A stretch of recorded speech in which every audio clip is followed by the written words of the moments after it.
श्लोकम् दृष्ट्वेमं स्वजनं कृष्ण युयुत्सुं सुमपस्थितं सीदन्ति मम गात्राणि मुगं च परिशुष्यति वेपतुश्च शरीरे मे रोमहर्षश्च जायते काण्डीवं स्रंसते हस्तात् त्वक्षैव परिदह्यते. அர்த்தம்: கிருஷ்ணா, போர் செய்வதற்காக இங்கு கூடியுள்ள உற்றார் உறவினர்களை பார்த்தவுடன் என் உடல் உறுப்புக்கள் சோர்வடைகின்றன. என் வாயும் வறண்டுவிட்டது. என் உடம்பில் நடுக்கமும் மயிர்சிலிர்ப்பும் தோன்றுகின்றது. என் கைகளில் உள்ள காண்டீவம் நழுவுகிறது. விளக்கம்: இங்கு கிருஷ்ணன் என்ற சொல்லுக்கு 3 பொருள்கள் உள்ளன. 1. கருநீல நிறமுடையவன். 2.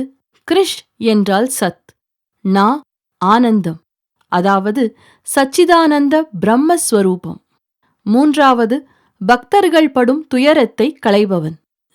அடுத்த காணொளிக்கு காத்திருக்கவும்.